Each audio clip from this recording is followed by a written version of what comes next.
ሁላችሁም ሰላም ናችሁ? የሞጣ ፋሚሊዎች እንኳን አደረሳችሁ። ለምኑ ነው የሚያደርሳቸው? ቤቤም ሞጣዬ እንኳን አያገባኝም ብሏል። ለሚያገባችሁ ለምንድን ነው የሚያደርሰው? እስቲ አሁን እስቲ እንነጋገርበት። ለምኑ ነው የተወለደ? መቼ ነው የተወለደው? ቁጭ ብለን ጠይቃቸው ሰዎችን ተወኛው። ዛሬ ነው እንዴ የተወለደው ኢየሱስ? ያው እኛ ብለን በምሳሌ የጻፍነው ሊሆን እንደሱ አይደለም። ኢየሱስ ዛሬ ተወልዷል ነው ጥያቄ። ለኔ ዛሬ ተወልዷል። ውሸት ነው። የምን ልደት ነው? እንደ 5 ዓመት ልጅ ሃፒ በርዝዴይ የምንለው አሁን እግዚአብሔር እንደው ይሄ ግብጽ እንዴት አድርጎ ቢያጃጅልን ምን አገባን? አሁን ኢየሱስ ተወለደ አልተወለደ ለራሱ ሲል ነው የሚወለድ ኢየሱስ ራሱ። እስኪ አሁን ኢየሱስ ዛሬ ተወልዷል እንደሆነ አልተወለደ? እኔ ህይወቴን እየመረጥኩ ኢየሱስ ተወልዷል ዛሬ አልተወለደም? አላየንም። አበሻ ደግሞ ያላየውን ነው የሚያክ ሳያው ግራጅን ያካል። የሚገርምሽ አላየውም እኮ ኢየሱስ ሲወለድ እስራኤሎች አልተወለደም ገና ይመጣል እያሉ እየጠበቁ ነው። መጽሐፉን የጻፉን እነሱ ናቸው። ጌታ ተወለደ ትለኛል። ስንቴ ነው የሚወለድ ብለን ጠይቃለን። እያየን ነው።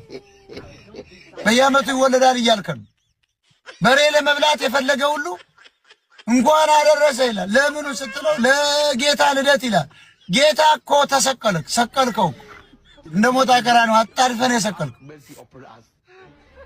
እሱ እኮ እንደውም መሄድ አልፈለገም ነበር፣ የተወሰነ መንቀሳቀስ ይፈልግ ነበር። እኔ በጣም እንደውም ጌታን ባገኘው ኖሮ እኔ በጣም ብዙ ከሱ ጋር ዲስከስ የማደርገው ነገር ይኖር ነበር። እናንተ ናችሁ አጣድፋችሁ የገደላችሁ። ሳይፈልግ ነው ጌታን ወደ መጣበት የመለሳችሁ። ባታዋክቡት ኖሮ ደብሮት አይሄድም ነበር። አሁን እኔ ያገኘው ነበር። ኢየሩሳሌም ሂጄ መቼም እዚህ አካባቢ ነበር ቢንቀሳቀስ ሂጄ ማግኘት እፈልግ ነበር። መጠየቅ እፈልጋለሁ። የሰው ልጆችን እንዴት ነጭና ጥቁር አድርገህ ፈጠርካቸው? አንዱን ማንቆርቆሪያ ተሸካሚ፣ አንዱን ማንቆርቆሪያ ሰሪ፣ አንዱን አውሮፕላን ተሳፋሪ፣ አንዱን አውሮፕላን ሰሪ አድርገህ ለምን ፈጠርከው?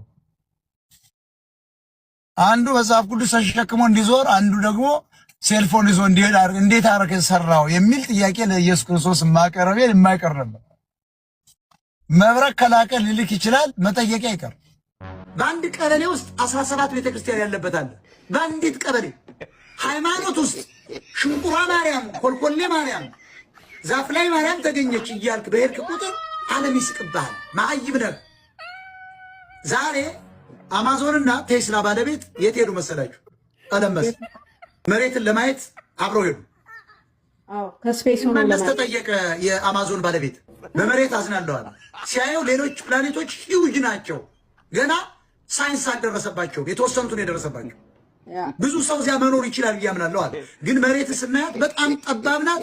ወደ 8 ቢሊዮን ህዝብ የያዘች ናት። አዘንኩ።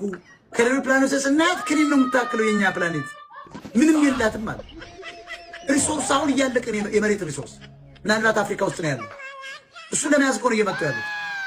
ድሮ ተዋጋናቸው፣ አሁን ደግሞ ለነሱ ሀገር እየቆበልን ነው። ነገ ደግሞ ሊያለሙት ቢመጡ ደግሞ ተመልሰን እንሄዳለን። እንዲህ አይነት ጥቁር ነው ያጋጠመን።